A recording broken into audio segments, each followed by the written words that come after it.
In the deep woods of Old Virginia, 1854, a wealthy tobacco merchant lived with his beautiful and enigmatic wife on a vast farm called Willow Grove. From the outside, everything appeared perfect: wealth, respectability, and a picture-perfect family. But beneath that polished surface lay a far darker truth. When her husband was away on business, this woman would secretly summon lovers to the estate, lure them into her web, and then feed their remains to her ravenous herd of pigs. No trace, no witnesses, just the grunting of hogs and the silence of the night. Tonight, we descend into the chilling depths of this forgotten tale, where desire turns deadly and buried secrets still scream from the earth. Chapter 1: The Facade of a Perfect Family, Virginia, 1854. The rolling hills of Albemarle County stretched out like a green ocean under the late summer sun, dotted with grand plantations and modest farms alike. Among them stood Willow Grove, a sprawling estate that belonged to Elias Hargrove, one of the wealthiest tobacco merchants in the region. To anyone passing by on the dusty road that wound through the countryside, Willow Grove appeared as the very picture of southern prosperity and domestic bliss. The main house was a two-story brick mansion with tall white columns, wide verandas, and manicured gardens bursting with roses and magnolias. Smoke curled lazily from the chimneys even on warm days, a sign of constant activity within. Outbuildings dotted the landscape: a smokehouse, a dairy, stables for fine horses, and rows of neat slave quarters hidden discreetly behind a stand of oaks. Further out lay the fields where enslaved men and women toiled under the watchful eyes of overseers, harvesting the golden leaves that would make Elias Hargrove even richer come market season. But the true jewel of Willow Grove was not the land or the crops. It was Evelyn Hargrove, Elias's young wife. At 28, Evelyn was the kind of woman who turned heads in Charlottesville's social circles and inspired whispers of envy among the other planter wives. Her skin was pale as porcelain, her hair a cascade of raven black curls often pinned up with pearl combs, and her eyes a striking shade of emerald green that seemed to hold secrets no one could quite decipher. She moved with a grace that suggested refinement far beyond what most expected from a merchant's wife, and her laughter, light, melodic, and rare, could silence a room. Elias himself was 15 years her senior, a broad-shouldered man with a neatly trimmed beard streaked with early gray. He had built his fortune through shrewd deals in Richmond and Norfolk, shipping tobacco to England, and returning with luxuries that adorned his home: fine china from Liverpool, French wines, silk dresses for Evelyn imported directly from Paris. He was respected, even feared in business circles, but at home he presented himself as a devoted husband and patriarch. On Sundays, the Hargroves attended services at the nearby Episcopal church, arriving in a polished carriage drawn by matched bays. Elias would greet neighbors with a firm handshake, while Evelyn offered demure smiles and polite conversation about the weather or the latest fashions. To outsiders, their marriage seemed ideal. Elias doted on his wife in public, presenting her with gifts of jewelry and praising her beauty to anyone who would listen. Evelyn, in turn, played the role of the perfect Southern belle, managing the household with quiet efficiency, overseeing the preparation of elaborate dinners and hosting teas for the ladies of the county. Their table was renowned for its abundance: roast venison, ham cured in the smokehouse, cornbread baked fresh each morning, and desserts sweetened with molasses from their own sugar-cane plot. Guests left Willow Grove speaking of the Hargroves' hospitality and the evident harmony of their home. Yet even in this carefully cultivated image, there were subtle hints that not everything was as serene as it appeared. Elias was often away for weeks at a time, traveling to port cities to negotiate contracts or inspect shipments. During these absences, Willow Grove continued to function smoothly under Evelyn's sole command. The house slaves spoke of her in hushed, respectful tones, noting how she never raised her voice yet somehow commanded absolute obedience. The overseer reported that the fields remained productive, the livestock healthy. And the pigs were the pride of the farm. Willow Grove kept a large herd of hogs, fattened on corn and acorns from the woods. They were housed in a sturdy pen near the edge of the property, far enough from the main house that their grunts and squeals did not disturb gentle ears. Visitors rarely ventured there, but those who did remarked on how exceptionally large and healthy the animals appeared. Their coats gleamed, their eyes bright, and they grew to enormous size with remarkable speed. Elias joked that it was Evelyn's special feed mixture that produced such fine stock, something she prepared herself in the evenings, away from prying eyes. The truth was that Evelyn spent more time near the pig pens than most planter wives would ever consider proper. Dressed in simple calico when her husband was away, she would walk the grounds at dusk, a lantern in one hand and a bucket in the other. The hogs knew her footsteps and grew restless with anticipation when she approached. Neighbors who happened to glimpse her from a distance thought nothing of it. After all, a capable mistress should take interest in every aspect of her estate. But there was something in the way she lingered, watching the animals devour whatever she poured into their trough, that might have unsettled a closer observer. Life at Willow Grove followed the rhythms of the season. Spring brought planting and the arrival of new foals in the stables. Summer meant long days in the fields and evenings on the veranda with glasses of mint julep. Autumn was harvest time, when the air filled with the sweet scent of curing tobacco leaves hanging in the barns. Winter slowed everything down, blanketing the hills in occasional snow and drawing the family closer to the hearth. Through it all, Evelyn maintained her composure, her beauty undimmed by the years or the responsibilities of managing such a large estate. Few knew that Evelyn had not always lived in such comfort. Born Evelyn Wetlock in a modest farmhouse further west, near the Blue Ridge Mountains, she had caught Elias's eye at a county fair when she was barely 19. Her father, a struggling farmer, had been only too happy to arrange the match with the prosperous merchant. The wedding had been the talk of the region, a lavish affair with musicians brought in from Richmond, and a gown for the bride that cost more than most families earned in a year. Evelyn had stepped into her new role seamlessly, as though born to wealth and privilege. But privilege came with isolation. With Elias frequently absent and no children to fill the nursery, despite years of marriage, the great house could feel echoing and empty. Evelyn filled her days with needlework, reading novels sent from the city, and managing the household accounts. She corresponded regularly with her husband, her letters filled with affectionate words and careful reports on the estate's progress. When he returned, the reunion was always warm, marked by gifts and celebrations. To all appearances, theirs was a marriage built on mutual respect and genuine affection. And yet, beneath this polished surface, cracks were beginning to form. Cracks that no visitor could see, no neighbor could suspect. The enslaved workers, who moved silently through the house and fields, observed more than they ever spoke of. The way certain young men from nearby towns seemed to visit Willow Grove only when the master was away. The late night sounds that sometimes drifted from the direction of the pig pens. The fact that Evelyn's emerald eyes, so admired by society, could turn cold and calculating when she thought no one was watching. In 1854, as the nation teetered on the brink of greater conflicts over slavery and states' rights, the Hargroves' world appeared untouched by such troubles. Their wealth insulated them, their status protected them. Willow Grove stood as a monument to Southern success, a perfect family, a perfect home, a perfect life. But perfection, as Evelyn Hargrove well knew, was often just a matter of keeping the right secrets buried deep enough.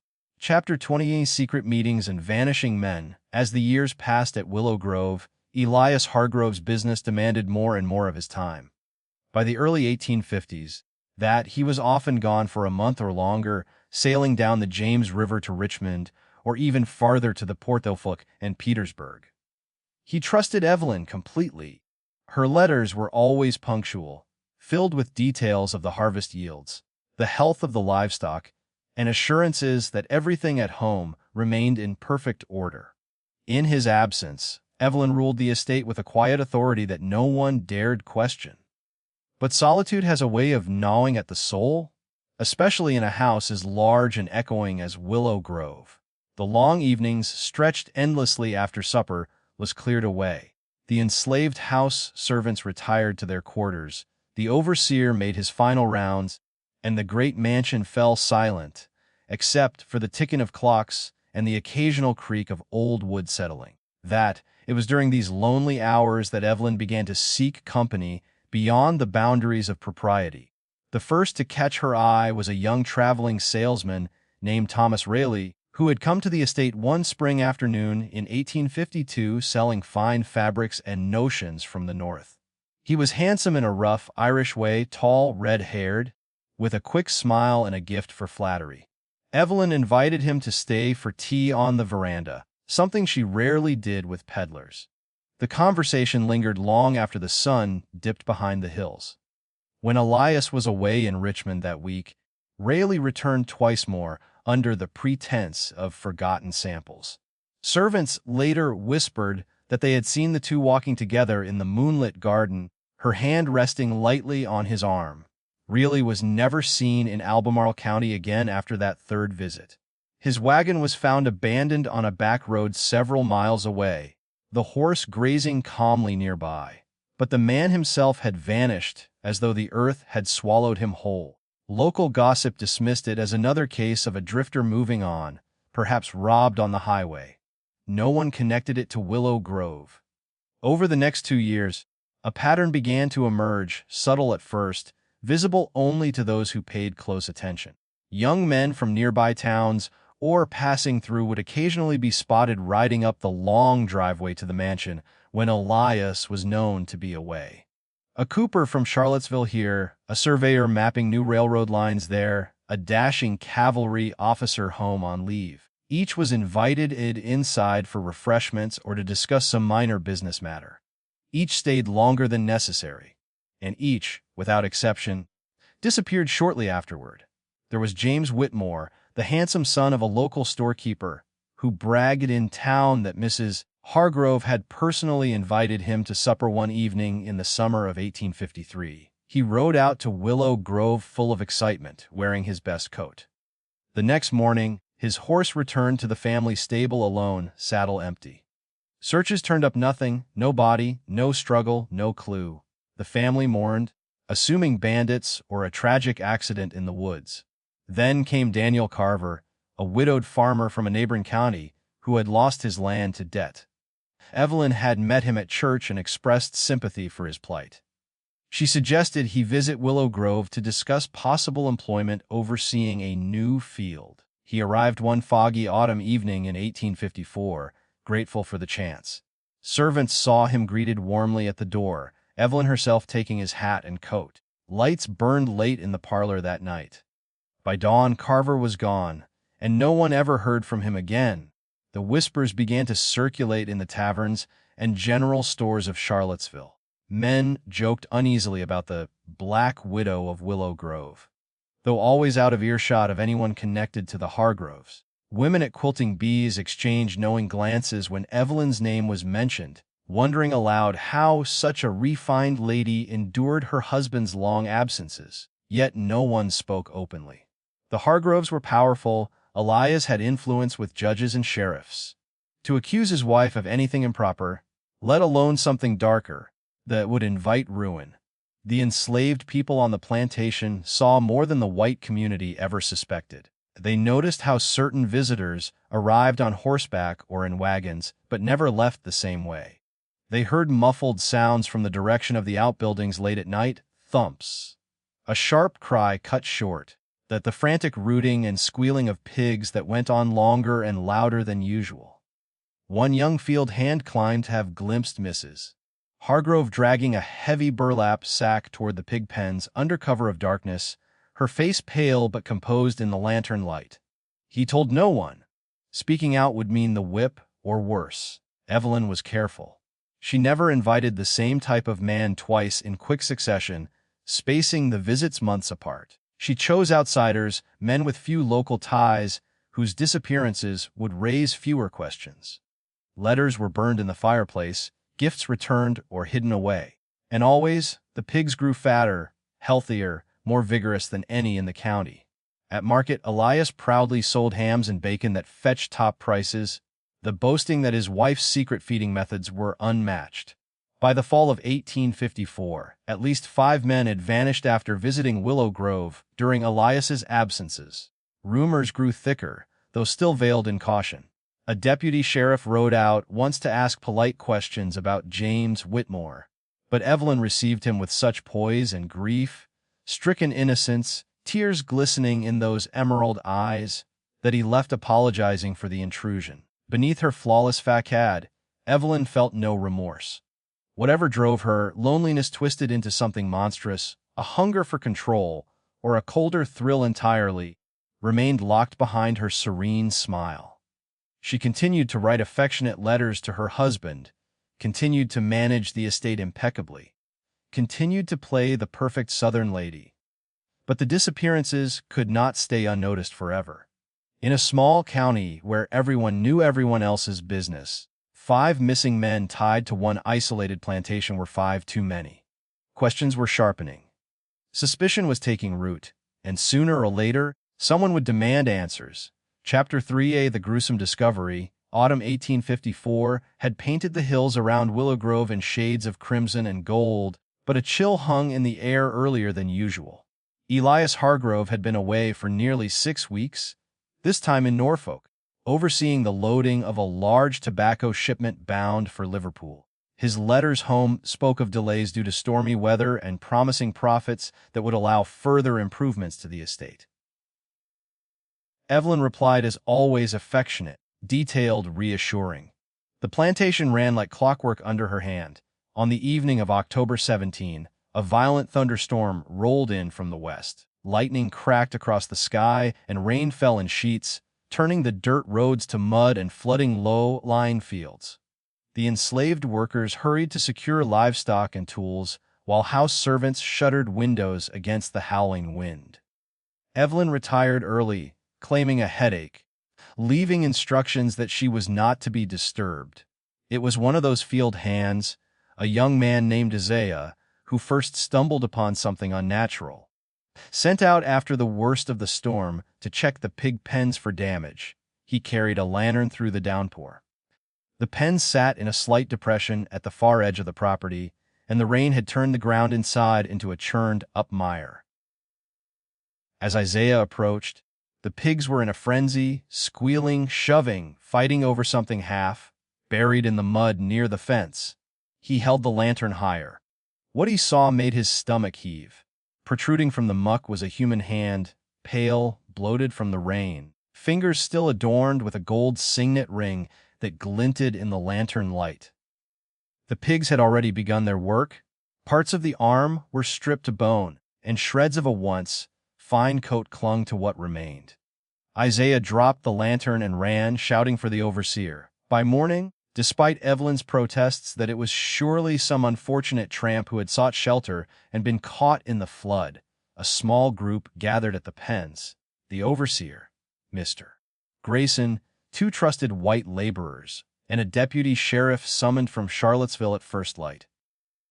They worked carefully in the drizzle, using shovels and rakes to probe the softened earth. What they uncovered turned even hardened men pale. Portions of at least 3 bodies lay scattered and partially devoured throughout the large pen. Skulls with remnants of hair, rib cages picked clean, legs still wearing boots. The pigs had been thorough, but not thorough enough. Personal effects told grim stories, a pocket watch engraved with the initials D.C., a leather wallet containing papers belonging to James Whitmore, and the distinctive red hair still clinging to one fragmented skull that matched descriptions of Thomas Reilly. The deputy, a man named Harlan Brooks, who had once questioned Evelyn about Whitmore's disappearance, stared at the scene in stunned silence before ordering the area roped off. Word spread quickly. By midday, a crowd of curious and horrified neighbors had gathered at the gates of Willow Grove. Kept back by Grayson and his men, Evelyn received the news in the parlor, seated in her favorite high-back chair. She listened to Grayson's report without flinching, her face composed, hands folded neatly in her lap. When he finished, she asked only, "Are you certain these remains are human?" The storm may have washed debris from upstream. Grayson, who had worked for the Hargroves for 12 years and never once questioned his mistress, hesitated. "Mom, there's no mistaking it. And the ring on that hand looks like the one Mr. Carver wore when he came calling last month." For the briefest moment, something flickered across Evelyn's face, irritation, perhaps fear, but it vanished as quickly as it appeared. She rose gracefully and said she would need time to compose herself before any further discussion. She requested that the bodies, or what was left of them, be removed discreetly and buried in unconsecrated ground, as was customary for unidentified vagrants. She even offered to pay for the coffins herself, but Deputy Brooks would have none of it. He posted a guard at the pens and sent urgent word to the county sheriff. By evening, a magistrate had arrived with warrants to search the grounds thoroughly. The outbuildings, smokehouse, barns, and even the main house itself were examined room by room. They found traces everywhere once they knew what to look for. In a locked shed behind the pig pens, blood-stained axes and saws hastily cleaned but not perfectly, burlap sacks stiff with dried stains, and a woman's silk glove flecked with dark spots. In Evelyn's private sitting room upstairs, letters from several of the missing men, hidden in a false bottom drawer, passionate, incriminating words that spoke of secret meetings and promises never intended to be kept. And in the kitchen garden, beneath a patch of freshly turned earth near the rose beds, a shallow grave containing older remains, bones too weathered to identify, but clearly human. The enslaved workers, promised leniency if they spoke truthfully, began to talk. Stories emerged of late night comings and goings, of muffled struggles carried out near the pens, of their mistress directing certain chores that no one else was allowed to perform.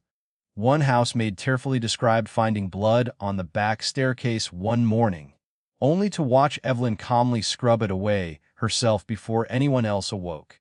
By nightfall on October 18, Evelyn Hargrove was placed under arrest in her own home, confined to her bedroom under guard while awaiting formal charges. She maintained perfect poise throughout, dressing for supper as though nothing were amiss, requesting her usual tea, and expressing quiet outrage that anyone could suspect a lady of her standing. News of the discoveries spread like wildfire through Albemarle County and beyond, and newspapers in Richmond and even as far as Washington carried sensational headlines. Virginia planter's wife exposed as murderess. Bodies fed to swine on fashionable estate. The Black Widow of Willow Grove unmasked.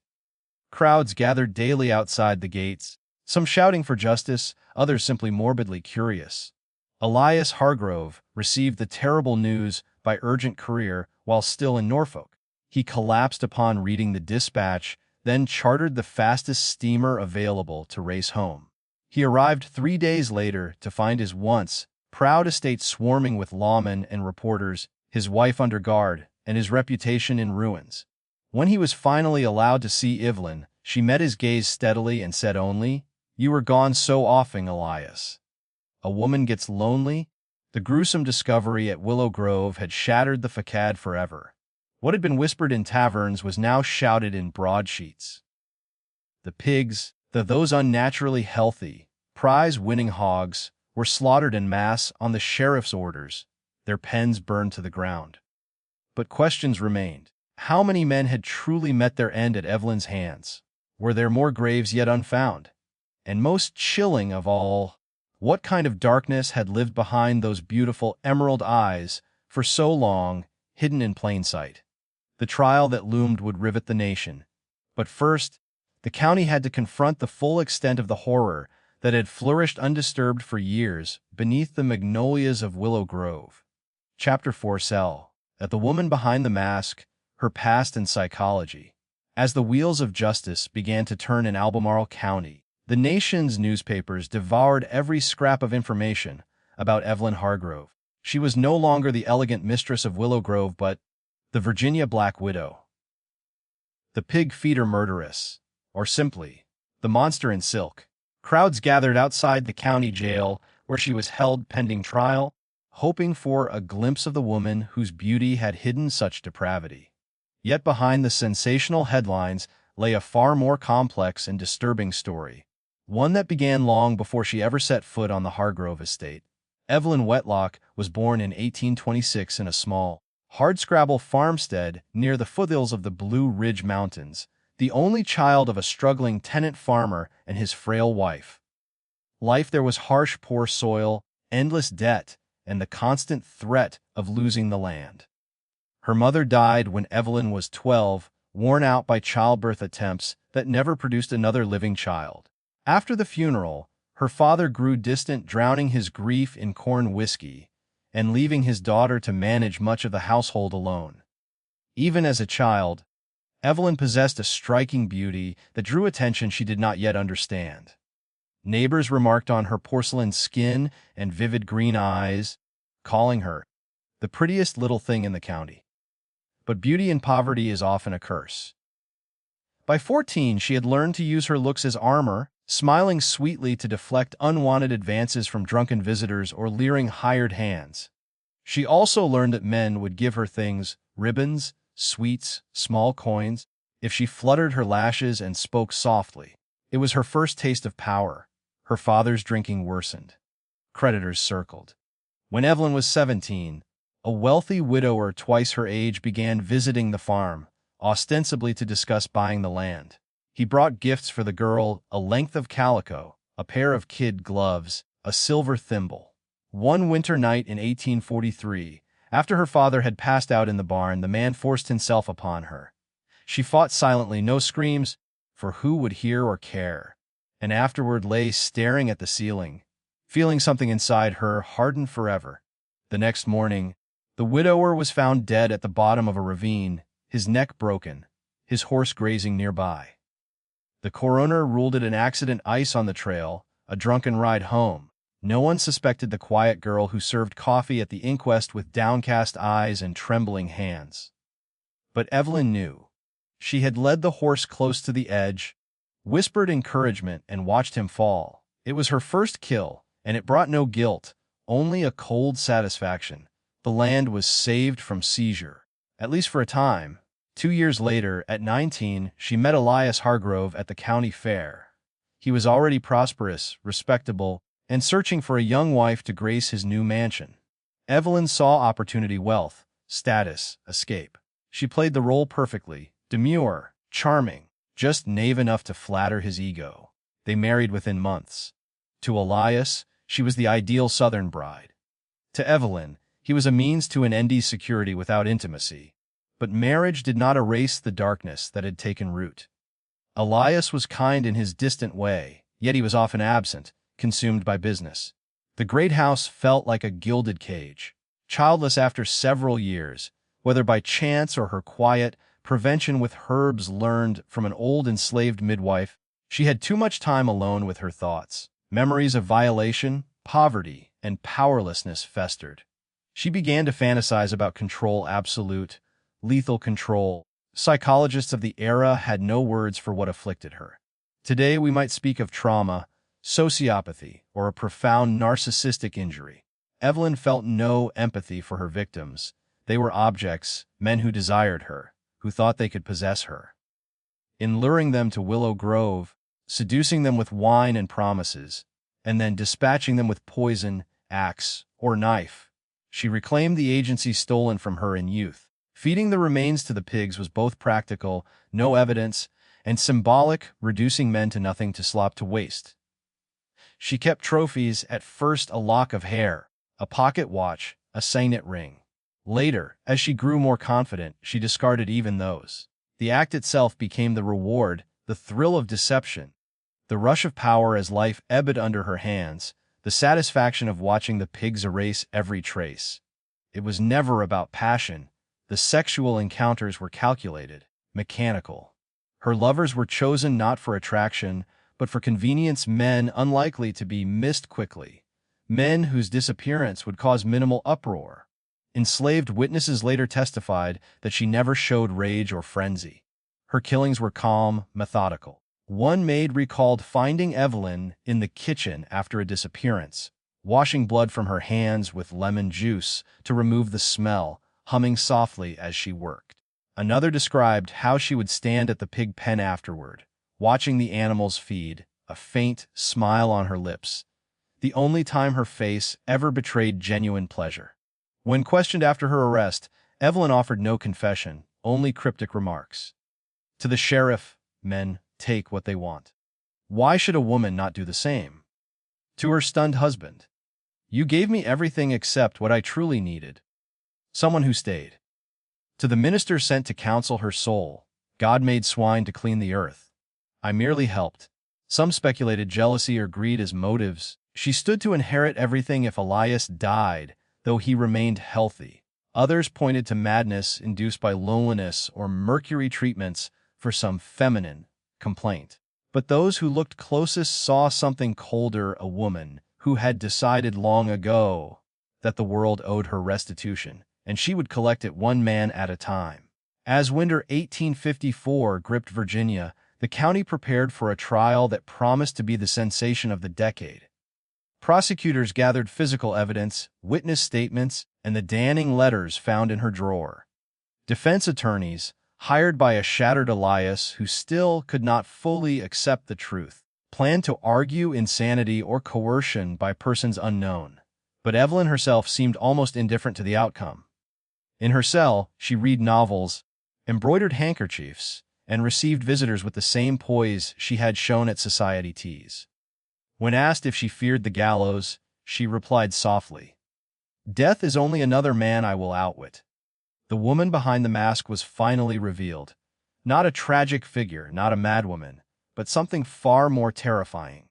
A predator who had worn the face of an angel for years, waiting patiently for the right moment to bare her teeth. And in the darkened corners of Willow Grove, now abandoned and shunned, locals swore they could still hear the restless grunting of pigs that had tasted human flesh. Chapter 5e The End and the Lingering Shadow. The trial of Evelyn Hargrove began on a frigid morning in March 1855, in the Charlottesville courthouse packed to the rafters. Every seat was taken. People stood in the aisles and crowded the steps outside, braving sleet to hear updates shouted through open windows. Newspapers from Richmond, Washington, and even New York sent correspondence. Sketches of the beautiful defendant in her black mourning dress, worn claimed, for the poor souls found on her property, appeared on front pages across the country. She was the sensation of the season, part tragic heroine, part devil in petticoats. The prosecution's case was overwhelming. Physical evidence, the blood-stained tools, the letters, the remains themselves, was presented in grim detail. Enslaved witnesses, granted immunity, testified to what they had seen and heard over the years.